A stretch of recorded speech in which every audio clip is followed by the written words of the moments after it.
আসসালামু আলাইকুম ওয়া রাহমাতুল্লাহি ওয়া বারাকাতুহু।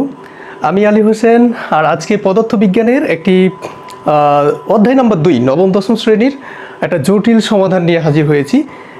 জটিল সমাধান বলবো না, কারণ যেই সমাধানটা আমাদের কাছে সহজ হয়ে যায় সেটা আর কখনো জটিল থাকে না। তো ইনশাল্লাহ এই সমাধানটা আমরা অনেক পরীক্ষায় দেখতে পাই, বা আমরা যখন এই অধ্যায় 2 এর গাণিতিক সমস্যাগুলো করি পদার্থবিজ্ঞানের, তখন এই ধরনের অঙ্ক করার সময় একটা কনফিডেন্ট কাজ করে ভেতরে, যে হ্যাঁ আমরা কিছুটা হলেও অঙ্ক শিখেছি। কেন? কারণ এই ধরনের অঙ্কগুলো বেশ কয়েক স্টেপে হয়। যেমন এই অঙ্কটিতে বলছে যে একটি গাড়ির নির্দিষ্ট সময় পর পর, দেখেন এখানে টি সেকেন্ড আর এখানে ভি ms ইনভার্স 1, মানে বেগ দেওয়া আছে আর সময়গুলো দেওয়া আছে 0, 5, 10, 15, 20, তারপর 25, 30, এইভাবে নির্দিষ্ট সময় পর পর একটি গাড়ির বেগের মান দেওয়া আছে। এবার বলছে যে গাড়িটি কর্তৃক মোট অতিক্রান্ত দূরত্ব বের করো। তো আমরা একটু ওপরে দেখি যে সময়ের পরিবর্তনের সাথে সাথে গাড়ির বেগের যে পরিবর্তনগুলো হচ্ছে সেইটা কি ধরনের পরিবর্তন হচ্ছে। তো আমরা যদি দেখি তাহলে দেখতে পাবো যে আমাদের যখন 0 সেকেন্ড, তখন আমাদের এই গাড়ির বেগ হচ্ছে 0, এই যে। আবার 0 সেকেন্ডের পর 5 সেকেন্ড যখন, তখন বেগের মান বেড়ে 2 হলো। 10 যখন 4 হলো, 15 যখন, তখন হচ্ছে 6। দেখেন 0 সেকেন্ড থেকে 15 সেকেন্ড পর্যন্ত এই গাড়িটির বেগের মান বৃদ্ধি পেতে আছে। সুতরাং আমরা দেখতে পাচ্ছি যে সময়ের পরিবর্তনের সাথে সাথে গাড়িটির বেগের মানের পরিবর্তন হচ্ছে, মানে বেগ বৃদ্ধি পাচ্ছে। এখন যখনই 15 সেকেন্ডের পর থেকে 20 সেকেন্ড পর্যন্ত দেখেন গাড়িটির বেগের কোনো পরিবর্তন হচ্ছে না, অর্থাৎ 6 আছে, এখানেও 6 আছে। আবার 25 সেকেন্ড যখন আসছে তখনও গাড়ির বেগের মান একই থাকছে। তার মানে আমরা এখানে দেখতে পেলাম যে 0 সেকেন্ড থেকে 15 সেকেন্ড পর্যন্ত গাড়িটির বেগ বৃদ্ধি পাচ্ছে, 15 সেকেন্ড থেকে 25 সেকেন্ড পর্যন্ত গাড়িটির কোনো বেগ বৃদ্ধি পাচ্ছে না। আবার এই যে 25 সেকেন্ডের পর থেকে শুরু করে 40 সেকেন্ড পর্যন্ত গাড়িটির বেগ ধীরে ধীরে কমে যাচ্ছে। তার মানে এখানে এই যে গাড়ির সময়ের সাথে সাথে বেগের যে পরিবর্তন হচ্ছে সেটা 3 ধরনের পরিবর্তন হচ্ছে। তো আপনারা অবশ্যই এই যে অঙ্কগুলো আছে এই ধরনের, তো এই ধরনের অঙ্কগুলোতে আপনারা কয়েকটা বিষয় মনে রাখবেন। প্রথমত যে বিষয়টা মনে রাখবেন যে আসলে এই অঙ্কগুলোতে কী ধরনের সূত্র আমরা অ্যাপ্লাই করতে পারি।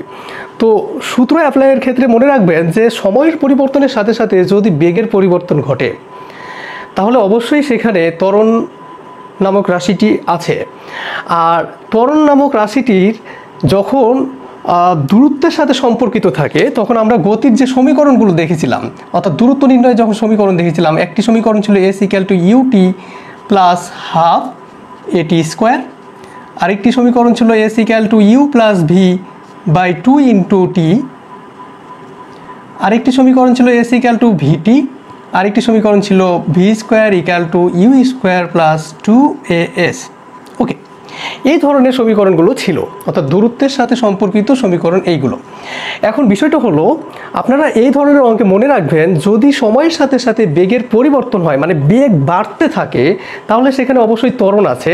সেই অবস্থায় অতিক্রান্ত দূরত্বের সূত্র হবে এই যে ওপরেরটি। সময়ের সাথে সাথে যখন বেগের মান বৃদ্ধি পাবে অথবা কমে যাবে, তখন অতিক্রান্ত দূরত্বের সূত্র হচ্ছে s = ut plus half at square. কেন? কারণ সময়ের সাথে সাথে যখন বেগ বৃদ্ধি পাচ্ছে তখন সেখানে ত্বরণ নামক রাশিটির আগমন ঘটছে। কারণ আমরা জানি সময়ের সাথে সাথে বেগের পরিবর্তনকেই কি বলা হয়? ত্বরণ বলা হয়। তখন আমরা এই যে অতিক্রান্ত দূরত্ব নির্ণয়ের যে সূত্র আছে s = ut plus half at square, এই সূত্রটি অ্যাপ্লাই করব। এবার যদি দেখি যে সময়ে পরিবর্তন হওয়ার সাথে সাথে বেগের কোনো ধরনের পরিবর্তন হচ্ছে না, অর্থাৎ গাড়িটি সমবেগে চলছে, তখন অতিক্রান্ত দূরত্ব নির্ণয়ের সূত্র আসবে s = vt। ব্যাস, আপনি এই দুইটা সূত্র অ্যাপ্লাই করে এই 3 স্টেপের অঙ্কটা করতে পারবেন। আমরা কিভাবে 3 স্টেপে বিশ্লেষণ করলাম দেখেন, যে আমরা যখন সমাধান করব তখন লিখব যে 0 সেকেন্ড থেকে আর 15 সেকেন্ড পর্যন্ত গাড়িটি কিসে চলছে? গাড়িটির বেগ বৃদ্ধি পাচ্ছে। ওকে, গাড়িটির বেগ বৃদ্ধি পাচ্ছে।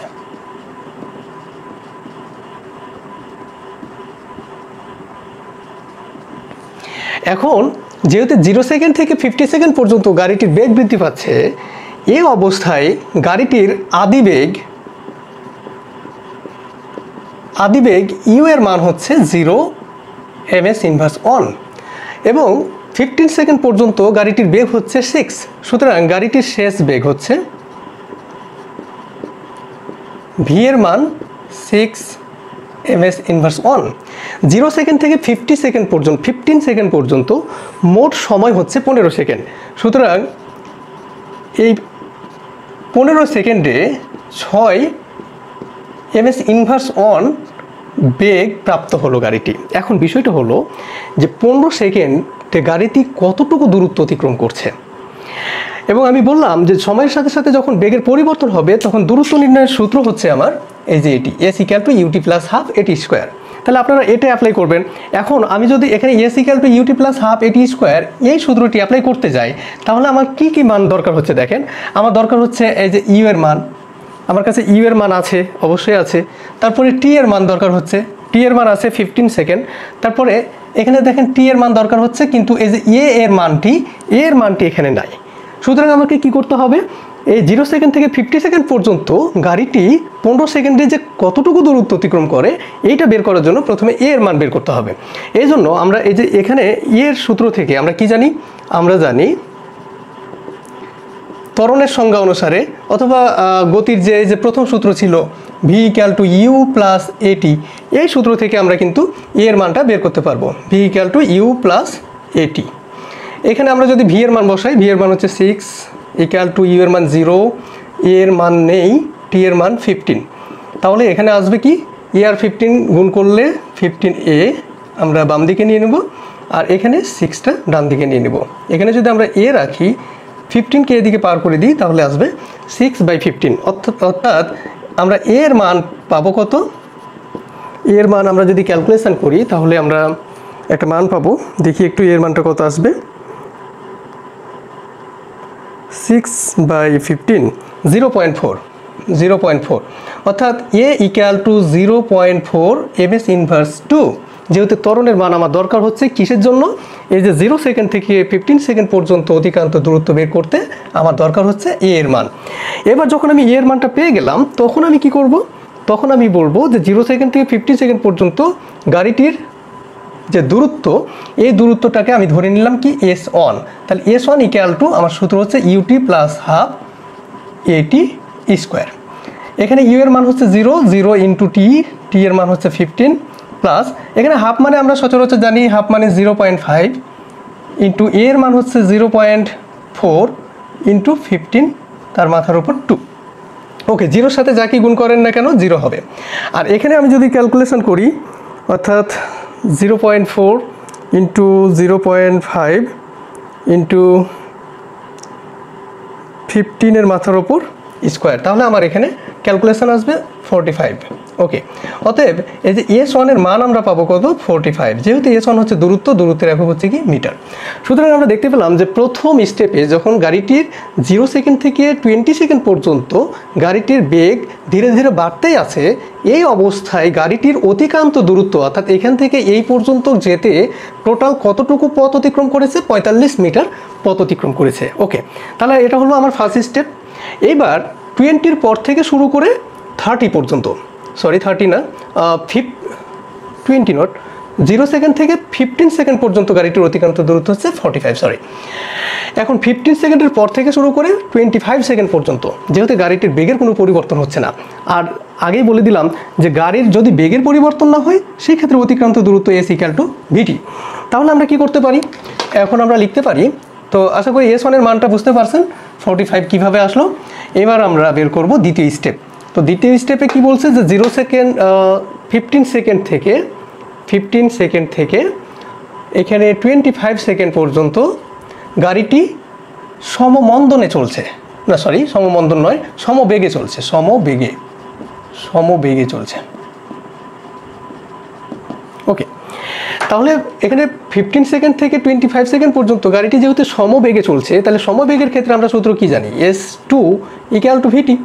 এখানে ভি এর মান কত, ভি এর মান হচ্ছে 6, টি যেহেতু 15 সেকেন্ড থেকে 25 সেকেন্ড অর্থাৎ টোটাল হচ্ছে 10 সেকেন্ড, তাহলে এখানে কত হবে, 6×10 = 60 হবে। অতএব এখানে s2 ইকুয়াল টু কত হবে, 60 মিটার হবে। ওকে, এইভাবে আমরা কিন্তু এই যে 15 সেকেন্ড থেকে 25 সেকেন্ড পর্যন্ত যখন গাড়িটির বেগের পরিবর্তন হচ্ছে না, তখন গাড়িটির কর্তৃক অতিক্রান্ত দূরত্ব হচ্ছে কত, 60 মিটার। ওকে, এইভাবে আমরা কিন্তু সেকেন্ড স্টেপ অতিক্রম করতে পারি। এবার থার্ড স্টেপে যখন আমরা দেখব যে 25 সেকেন্ডের পর গাড়িটি কেমনে চলছে।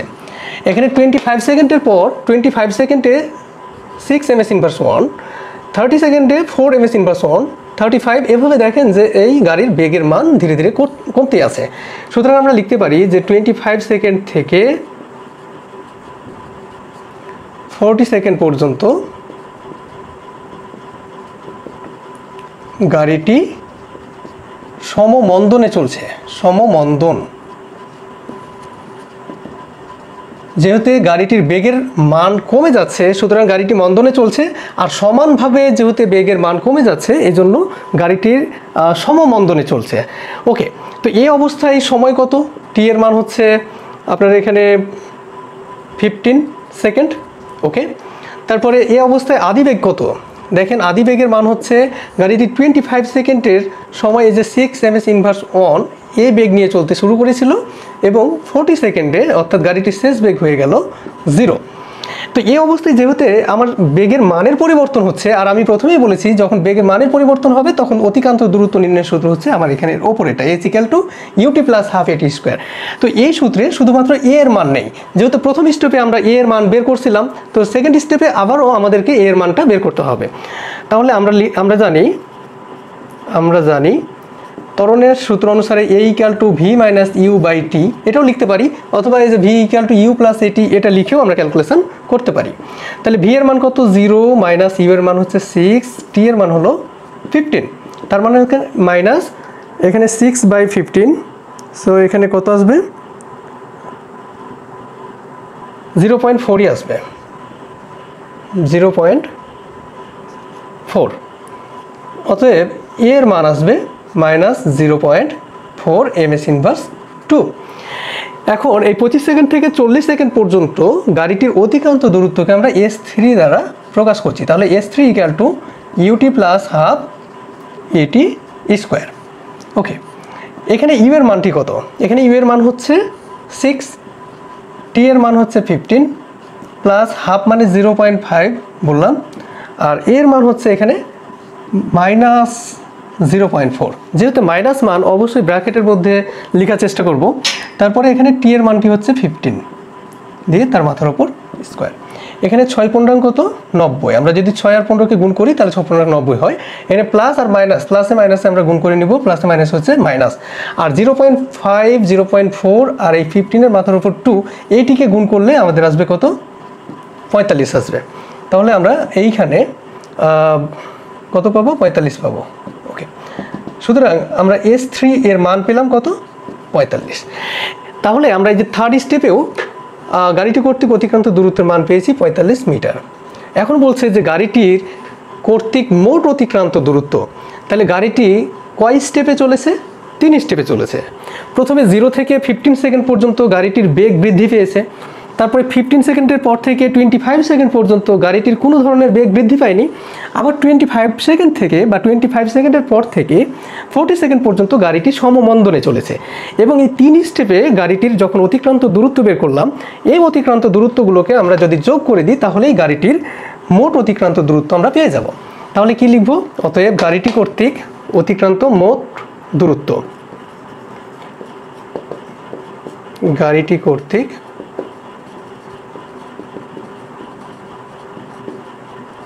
অতিক্রান্ত দূরত্ব সমান s সমান s1 plus s2 plus s3। তাহলে s1 এর মান কত ছিল? 45 ছিল, s2 এর মান ছিল 60, s3 এর মান ছিল 45। সুতরাং আমরা যদি ক্যালকুলেশন করি তাহলে দেখব 150 অর্থাৎ 150 মিটার। ওকে, এইভাবেই কিন্তু আমরা আমাদের কাছে যদি ছক দেওয়া থাকে এবং ছকে গাড়ির বেগের সাথে সময়ের একটা সম্পর্ক দেওয়া থাকে এবং আমাদেরকে যদি বলে যে গাড়িটি কর্তৃক মোট অতিক্রান্ত দূরত্ব বের করো, তাহলে আমরা অবশ্যই গাড়িটি কয় স্টেপে চলছে, গাড়িটির বেগ বৃদ্ধি পাচ্ছে না কমে যাচ্ছে না সমান থাকছে, এই বিষয়গুলোর উপর গুরুত্ব দিয়ে আমরা সমাধান করার চেষ্টা করব। তো আশা করি বিষয়টা বুঝতে পেরেছেন। ভালো থাকবেন। আসসালামু আলাইকুম ওয়া রাহমাতুল্লাহি ওয়া বারাকাতুহু।